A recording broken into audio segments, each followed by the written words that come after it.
Welcome to the Nuke Zone. It is Sunday, and we got to recap the conference championship games from yesterday. And I can't start off with any other game, man. Number 1 versus number 2, Ohio State versus Indiana. Indiana got it done. Fernando Mendoza basically locks up the Heisman, I'm sure. And I was honestly shocked. I'm not going to lie. I was shocked, okay?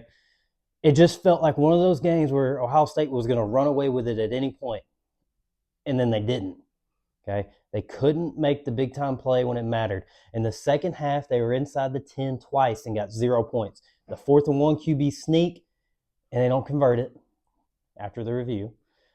And then they go down and miss basically the game-tying field goal that lost the game, okay? And then even with all that, you get them in 3rd and 6, 1 timeout left, and they hit you for a deep ball, all right? I felt like Ohio State controlled this game for up until one play. When Mendoza hit the 51-yarder pass, that was it, okay? I mean, from that point, that was a momentum swing, and then they get them in 3rd down again, and Surratt catches the touchdown, okay? 17-yarder on 3rd down, and it felt like Indiana controlled that game up after that, simple. And Ohio State had 2 big drives after, and they got nothing with it, okay? Indiana came to play. Curt Cignetti has done the unimaginable. He took the team with the 2nd most all-time losses and in 2 years win the Big Ten championship. All right? This man's for real. All right? Fernando Mendoza, 15 to 23. Before he hit that big pass on that drive, he had 80 yards passing. And then, bam, just flip of the switch. Ends with 222, a touchdown and a pick. Becker, leading receiver, 6 catches, 123 yards. They only had 118 on the ground, but they're only the 3rd team to get 100 or more yards versus Ohio State. The defense of 5 sacks, 9 tackles for a loss. They got a pick.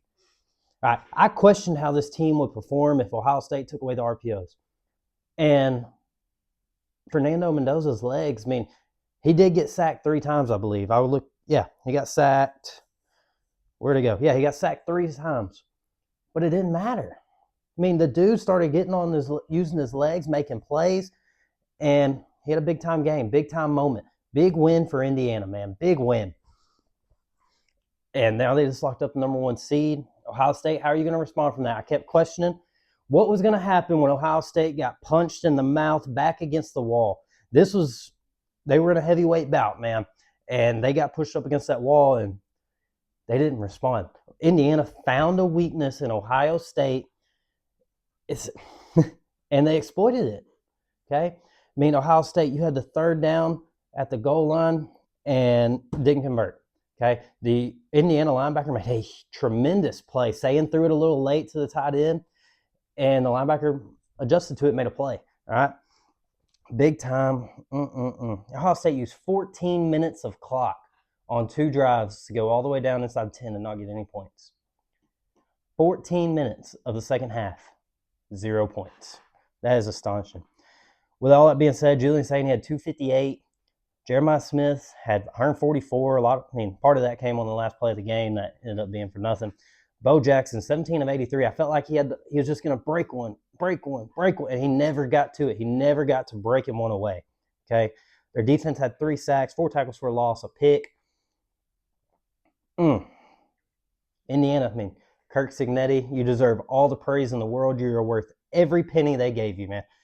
He turned Indiana into a football school all of a sudden, man. Great job to Indiana. Can't get over that one. And that was about one of 2 good games on Conference Championship weekend, okay? Because Georgia and Alabama, it was not, okay? Georgia, complete domination, all right? Listen to this. Block punt leads to a touchdown. Interception, touchdown. 24-yard punt return leads to a touchdown. Turnover on downs leads to a touchdown. That block punt, Georgia started at Bama's 21. Interception, they started at their own 41. 24-yard punt return, they started at Alabama's 40. And then turnover on downs started Alabama 12. That is where their touchdown drive started. The Alabama 21, Alabama 40, and Alabama 12. Out of their 3 or 4 touchdowns, they started on their side of the field 1 time, and it was at their 41. Tremendous job by Georgia. They get over the Bama hump, all right? Finally beat DeBoer. Gunnar Stock, I preached how his legs would be a main factor. I'm not sure it was a main factor. He had 12 carries for 45 yards, but they showed up for a point. On one of the touchdown drives, he had a 7-yard run on 3rd down. He had a 3-yard run on 4th down and a 5-yard run on 2nd and goal. He scored the next play. Doesn't seem like big runs, but they got the job done. They got a touchdown out of it, okay? I got to have something to back me up on that. But the main thing was the pass rush. They did not get pressure on Ty Simpson the first time they played. They didn't, okay? They had 3 sacks this game, but there's a lot more to that story. Ty Simpson was 19 of 39, okay? He had more incompletions than he did completions, and a lot of that was because of the pressure. They were all over him. He was running around, and they were strapped on these receivers. Yeah, Ryan Williams made a couple plays with his legs after the catch, but Georgia's defense, shout out, that was a big-time game from them. And they controlled the ball for 36 minutes of this game. Alabama only had the ball for 23 minutes. Okay, Ty Simpson had another 100 yards passing in the first half. They had 6 pass deflections, 4 tackles for loss. Georgia showed complete domination. They looked like the Georgia team that we always know. We didn't see that early in the year. We didn't see that for a majority of the year. And then they went and played Mississippi State, and you started to see a little bit of it. And then they played Texas, and you really saw it. And I feel like they're back now. And they are a scary team, and they are peaking at the right time, okay? Alabama had a lot of injuries. Georgia took advantage of that. Now, I don't know if we're going to – I think Bama – this might help Bama, honestly. It could hurt them in the long run, and it could help them, all right? Playing the extra game sucks. Then the no-bye kind of sucks with that after playing that extra game. But I got a feeling they're going to get majority of them guys back that they were missing. They were missing 4 starters on both sides of the ball. 2 on each side of the ball. My bad. 3 actually on offense. Holy crap. Cuevas was out too, and Dewberry. I think Alabama will rebound from this, okay? But Georgia set themselves up nice, man. Set themselves up nice. 3 seed in the playoffs. We'll see where they go from that, but just complete domination from Georgia, okay? Texas Tech, BYU. Listen, this was a ball game for a minute. It was 13-7 at the half, okay? BYU opened the game up with a just straight-up touchdown, first drive. And you're like, this ain't going to be the same game, okay? It is 13-7 at the half. 13-7. BYU gets the ball, and they go down and miss a field goal. Okay, not a big deal. Tech gets turnover on downs. And from that point on, it was all Texas Tech, okay? I said if they can cut out the turnovers. Yeah, they did not do that, okay? From that point, after the turnover on downs, that very next drive, BYU threw a pick. It led to a Tech touchdown on the very next play. Their next drive, they went 3 and out. Their next drive, after they got the ball back, Tech didn't score. Fumble leads to a Texas Tech field goal. Their next drive throws a pick. Don't get any points out of it. They get the ball back. Turnover on downs, Tech touchdown. And then a fumble leads to a Tech field goal.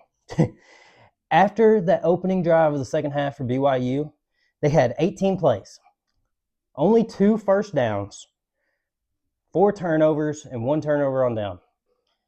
Outscored 21-0 in the second half, okay? Tech just put on a show in the second half. Barry Bachmeier can't see a linebacker in coverage, okay?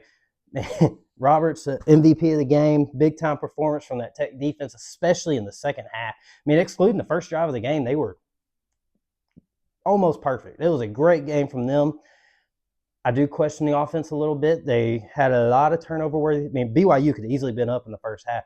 They had 2 pick sixes. They dropped one of them, and then the defender misread the ball on the other one. He went to attack the guy, throwing the ball to him, whatever.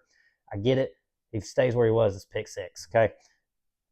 Could have been a lot different, but at the same time, you did the same thing you did last time, BYU. You made the turnovers you couldn't make. Because you can't make those in games like this, and they did. And another thing, the big plays. Tech had 6 plays over 20 yards last time they played. They had 5 this time, okay? 4 through the air, 1 on the ground. Big-time performance from Tech, especially in the second half. I mean, they've turned the program around. Joe McGuire got them going, man. We'll see what they do in the playoffs. They're probably going to play Oregon, okay, unless the upset of the year happens. They're going to play Oregon. We'll see how they match up, how they hold up against the Power 2, okay? Whew. Now, go to Friday. I'm sorry. Yeah, we'll just go ahead and do it. Duke, 7-5 Duke, now 8-5, wins the ACC. They upset Virginia, man. They were up 20-13. Virginia gets the ball with 1:44 left, and they go 96 yards and 10 plays for a touchdown to send it to overtime. huge momentum swing, all right? And just about everyone's saying, yeah, Virginia's about to win this game. 96 yards, man. That is a humongous drive. That is a humongous momentum swing. Go to overtime. Duke, 4th and goal, touchdown, all right? First play of the UVA's drive, they throw a pick, ball game. Duke is an ACC champ having 5 losses on the year. And I'm kind of I'm proud of them, okay? Because if you've watched Duke this year, when they played Illinois, they got blown out on the scoreboard. But if you watch the game, they were just so close every time, and they would make mistakes and get themselves out of the game. When they played Georgia Tech, they would be right there at it, and they would blow the game. They couldn't score in the red zone versus Georgia Tech. And finally, in a big game, they come through versus Virginia, okay? Last time these two teams played, it was 31-3 Virginia going into the 4th quarter. Not this time, okay? Duke led for majority of this game. Shout out to Duke. You get the job done, and you ended Virginia's playoffs hopes. That one's got a sting for Virginia, man. But great win for Duke. They were motivated, and they came out and did a job, all right? Now we go to Friday, all right? I tried to tell y'all, I said Tulane had the better team, and it showed. 34-21 win. North Texas had 5 turnovers. Those 5 turnovers led to 21 points. McClure, 121 yards on the ground, 1 touchdown. Redcliffe had 49 yards, 2 touchdowns on the ground. The red zone was North Texas. They threw 2 picks in the red zone. They're 2 of 4, 50%. Tulane was not. Okay, you lost by 13 points, North Texas. You threw 2 picks in the red zone. That's 2 touchdowns you could have had, okay? Tulane, on the other hand, 5 of 5 in the red zone, okay? Caleb Hawkins got hurt. That hurt North Texas bad. They had 3.6 yards per carry. They only had 121 yards on the ground. And Messmaker didn't throw for over 300. He got really close. I believe it was 293, but he didn't get over 300. Tulane did it. All right, 3rd down. Tulane was 5 of 14 on 3rd down, but they were 3 of 3 on 4th down. 2 of them on the first drive, and then another one right for the half. 14 points off 4th down conversions. That was big time from them. Shout out to John Summerall. Tulane career lives on. All right, big win for y'all. Get to the other games. J-Moo. It was 17-14 going into the 4th quarter versus Troy, but they got it done. 14-0 in the 4th quarter. Win the game 31-14. Troy had negative 26 yards rushing. Negative. Okay. J-Moo didn't.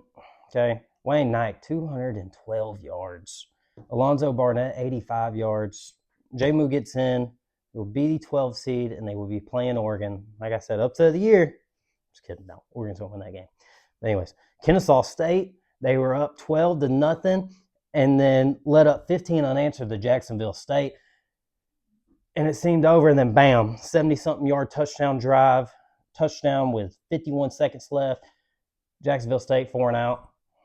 Kennesaw State gets a win. Sunbelt champs. 2nd year in the FBS, Sunbelt champs. Boise State beats UNLV. Maddox Madsen, 289, 3 touchdowns through the air. Big-time game. Now we got to talk about the playoff, okay? Playoffs. Oregon, J-Moo. It's going to be Oregon, okay? We get 2 G5 teams in because Duke wins, and then Tulane gets a rematch with Ole Miss. I'm going to be quite honest with you. Those games are going to be blowouts. If they aren't, I will be truly shocked, okay? 7th seed, Texas A&M versus the 10, Miami. Okay, Notre Dame gets shoved out of the playoff, and quite frankly, I think they did the right thing, okay? I don't necessarily agree with all the rankings in the playoffs, like who's what seed, but I do agree with getting Miami in, solely because, are they better than Notre Dame right now? No, I do not think so. I thought Notre Dame was a true national championship contender, but they have the same record, and head-to-head matters, okay? I don't care if you have the better team, you got beat. Okay, Miami beat you. I don't care if it was week 1 of the season. I don't care that it was in Miami. I don't care if you lined up and played today. Notre Dame, I would take them to win. Miami beat you, and Miami deserved to be in over you. Okay, resume matters. Head-to-head matters. Miami gets in, and now they will travel to College Station and play Texas A&M. And the talent profiles of these teams, they match up, okay? This ain't just going to be a freebie for Texas A&M. That is the difference between the 6 and the 7, okay? The 6, you're playing a G5 team, and the 7, you're playing Miami. Miami's one of the most talented teams in the country. They just laid 2 eggs this year, okay? 4 picks versus Louisville, lost the game. 2 picks and a big penalty, lost the game versus SMU. All right. A&M gets them at home, 11 a.m. kickoff. I know it sucks, okay? But, I mean, we're going to break it down later. I think these two teams' talent profile matches up, and we'll see where it goes. I will break it down later. That's a big game, though. That's probably the biggest game of the first round for me. OU and Alabama on Friday night, the day before. That's going to be – they're playing in OU, okay? Can Alabama get payback? I wonder how Alabama looks when they have everyone back again, okay? Get a couple weeks off, really. How do they regroup from that Georgia game? They haven't looked good in a couple weeks, just to be honest. But Cuevas coming back. Dewberry gets back. LT Overton back. Jam Miller, if he can play, he's back. You get all these guys back, this Alabama team looks a lot better. Can they block OU up front? Can they not have the turnovers? Because if you just looked at the stat sheet and you did not look at the turnover when these two teams played and Alabama and OU got the win in Tuscaloosa, if you just look at the stat sheet, Alabama won the game. But then you go down the list with the turnovers, and that's where they lost it. 3 turnovers, okay? Pick 6, a big punt return. You can't have those things, all right? And they could have had more. They get a little payback. I am big on teams playing a second time, and the second time they play, the team looks a lot better. You saw it with Georgia, Alabama. You saw it with Duke and Virginia. Could we see it again with Alabama and OU? All right? Well, time will tell, okay? Indiana locks up the 1 seed, Ohio State 2, Georgia 3, Tech 4. We're going to see what Tech's made of. I am going to assume they play Oregon. We will see what Texas Tech is made of. That defense has been great all year. They've been great against the run. Oregon runs the football, man. Oregon runs the football. Ohio State, they're going to get A&M or Miami. A&M and Miami, talent profile-wise, are some of the closest you're going to get to Ohio State. I am not saying they are on par with Ohio State talent-wise. Ohio State is one of the most talented teams in the country, all right? If not the most, in terms of NFL talent. Can A&M and Miami, one of them, whoever wins, match up with them? We will see. Georgia, you're going to get Ole Miss, all right? You're a 3 seed. Unless Ole Miss just gets shocked by Tulane. They already beat them 45-10 this year. Maybe the second game clause throws back into it, but I doubt it. Okay, I bet Ole Miss just beats them. Okay, G5 playoff, it just don't. It's a tough road for a G5 team, but I'm not. They could get it done. Who knows? Ole Miss don't have Kiffin, but I don't see that playing a factor. I'll be honest. Okay. So Georgia, Ole Miss rematch. Does the second game clause play into that one? All right. And then lastly, geez, my mind went blank. Yeah, Alabama or OU is going to play number 1 Indiana. We'll see how that matches up, okay? I'm going to go ahead and give my prediction. Screw it. Nah, we ain't going to do that. We ain't going to do that yet. I will save that for the new video. Thank you for tuning in. Thank you. Big Zone signing out.